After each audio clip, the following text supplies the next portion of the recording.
This is macOS Ken. Katie Huberty's in a buying mood. News on 2 high-profile cases against Apple and dropping major bank on a not Marvel movie. It's Monday the 28th of September, 2020.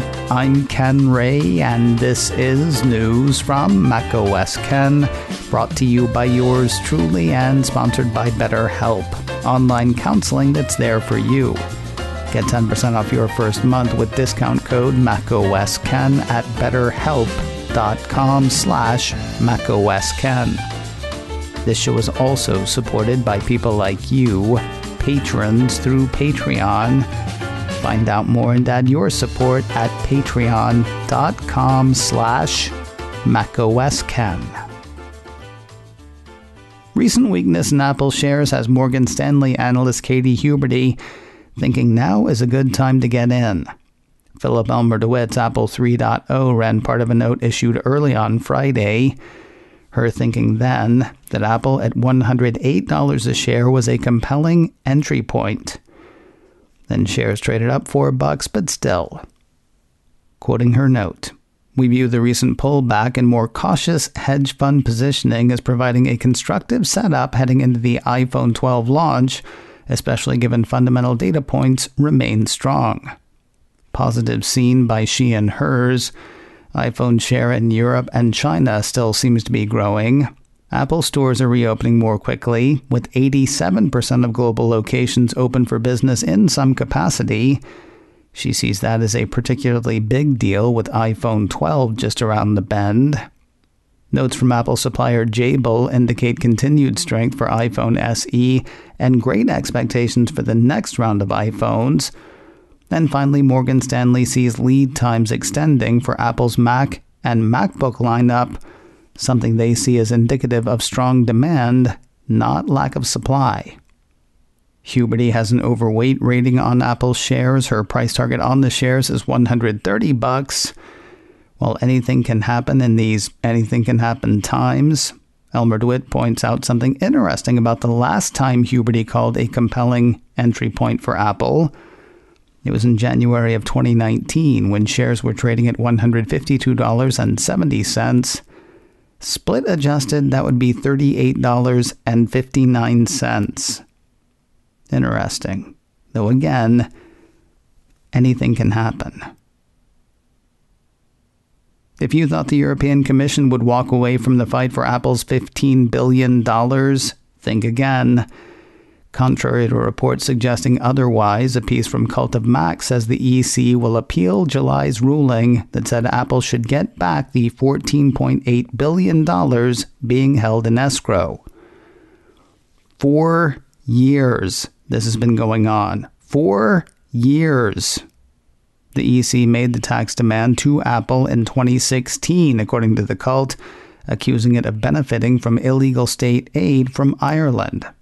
While illegal state aid is, illegal, the piece says the General Court concluded that the European Commission had not established sufficient evidence that the tax treatment afforded to Apple by Ireland gave it a significant advantage.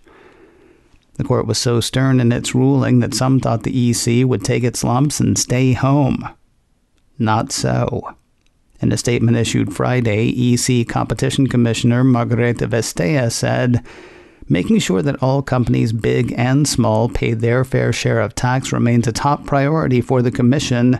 The General Court has repeatedly confirmed the principle that while member states have competence in determining their taxation laws' taxation, they must do so in respect of EU law, including state aid rules. If member states give certain multinational companies tax advantages not available to their rivals, this harms fair competition in the European Union in breach of state aid rules." In making its determination, Vestea thinks the General Court made a number of errors of law. For this reason, she says, the Commission is bringing this matter before the European Court of Justice. Apple and Epic head back to court today. Virtually, I'd imagine.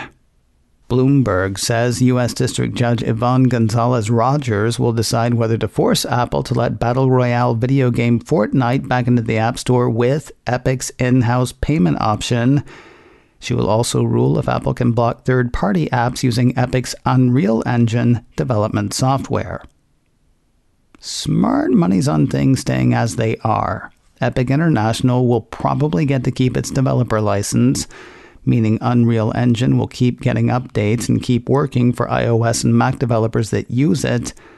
However, forcing Fortnite back into the App Store, that seems unlikely to the folks with whom Bloomberg spoke. We should know more tomorrow. Apple has given in to a Facebook request. Reports say the Cupertino company has agreed to forego its 30% cut of live event commissions through the end of this year. A report from The Verge explains, saying earlier this year, Facebook launched a new feature that lets small businesses create paid online events.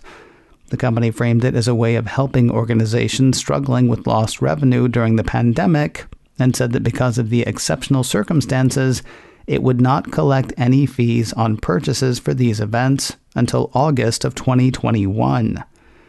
When it did that, Facebook asked Apple to eliminate its 30% commission so that folks selling the events could get 100% of their asking price. Apple declined. Facebook went somewhat public with that information, with the head of Facebook's main app saying at the time, "We asked Apple to reduce its 30% App Store tax or allow us to offer Facebook Pay so we could absorb all costs for businesses struggling during COVID-19. Unfortunately, they dismissed both our requests, and small businesses will only be paid 70% of their hard-earned revenue."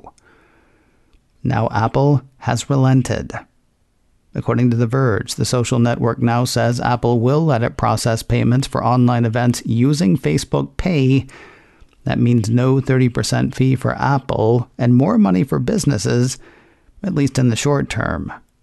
Facebook says all businesses are eligible except Facebook gaming creators, and that the policy will only last until the end of 2020. If your Apple Watch Series 3 is acting buggy under watchOS 7, you're not alone. Happy to say I've had no issues, though Apple Insider says a number of people have.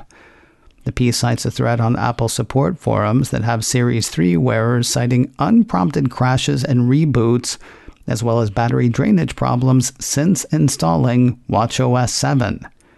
For those affected, last week's release of watchOS 7.0.1 does not seem to have fixed the problem.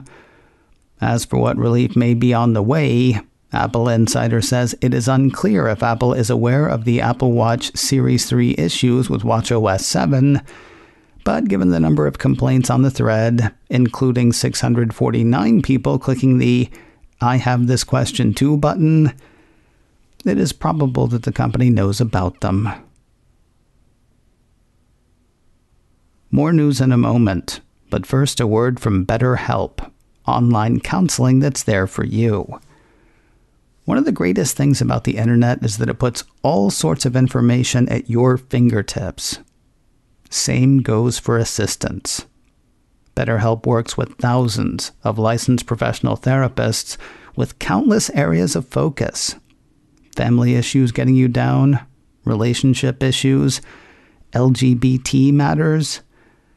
BetterHelp's counselors cover a broad range of expertise, some of which may not be available where you are. And since it was made as an online service, BetterHelp was practically built for #these uncertain times. So many people have been using the online service that is BetterHelp that they're recruiting additional counselors in all 50 states. If you need help, give BetterHelp a try. As a listener, you'll get 10% off your first month by visiting betterhelp.com/macOSKen. Join over 1 million people taking charge of their mental health. Again, that is BetterHelp, HELP, betterhelp.com/macOSKen. One more time, it's betterhelp.com/macOSKen. And a big thanks to BetterHelp for sponsoring today's show. Apple's tossed a bit of dosh at the podcast space. Mac Rumors cites a Bloomberg report that says the Cupertino company has acquired Scout FM. That deal seems to have flown under the radar earlier this year. The service is gone now, no doubt being folded into Apple's own Podcasts app. When it was available for Android, iOS, and smart speakers from Amazon, Mac Rumors says Scout FM generated podcast stations covering various topics, similar to a radio station, but for a podcast experience. The piece says a person could select a specific topic and then find podcasts related to that topic, with the service also offering up recommendations based on listening history and personal preference. Apple has confirmed the acquisition, though with its usual, sometimes we buy stuff and don't have to tell you why, so why don't you shut up and mind your own business statement. Seriously, it's being folded into podcasts, don't you think? Apple TV Plus has nabbed the high-profile film. Deadline says the Cupertino company has plunked down $40 million for the worldwide rights to Cherry. That stars Sierra Bravo and Tom Holland and is directed by Anthony and Joe Russo. They directed Avengers Endgame, while Holland is Spider-Man in the Marvel Cinematic Universe. But Cherry is not what you'd expect from three of the biggest names in the MCU. In this one, Holland plays a guy who returns to the States with undiagnosed PTSD after serving as an army medic in Iraq. Prescribed OxyContin, he and his wife, played by Bravo, make the shift from pills to heroin, and it goes downhill from there. Holland is a revelation in his first adult role, according to Deadline, and Bravo establishes herself as an actress to watch. The film is complete and there's already Oscar talk around it. However, that talk means it could be a while before we see it. The plan is to qualify with the Academy and premiere the film in early 2021 on Apple TV Plus, according to the report. And finally today, I'm not sure who's going to movie theaters at this point, but people who do will get to see the next Apple TV Plus movie soon. iDownload blog cites a Deadline report that says On the Rocks will hit the big screen this Friday. That's ahead of its streaming debut, which the piece says will happen on Friday, the 23rd of October. If you don't remember, On the Rocks is the A24 film written and directed by Sofia Coppola, starring Rashida Jones and Bill Murray. It's the one where Jones is worried that her marriage may be falling apart, so she and her playboy father, played by Murray, team up to find out what's really going on with her husband. Hotly anticipated this one, partly because it's the first film born of the partnership between Apple and A24.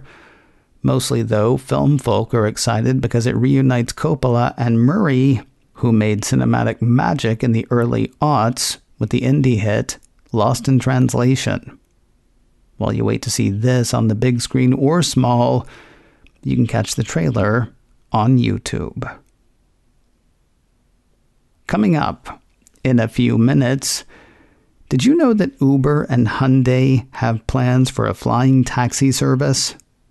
Mike LaPlante, host of The Average Wine Enthusiast, is into this idea for its Jetsons feel. He'll tell us more because it's news to Mike. Listen to the show in a few minutes wherever you get podcasts or on my YouTube channel, youtube.com/KenRay.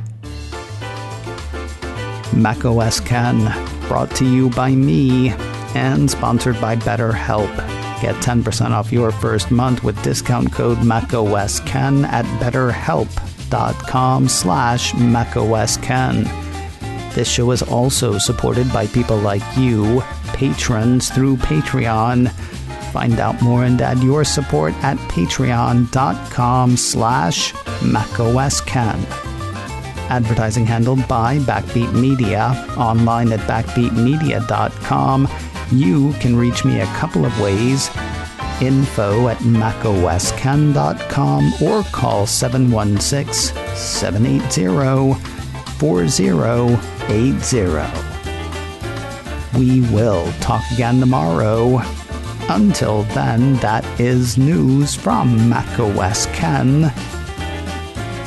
I'm Ken Ray.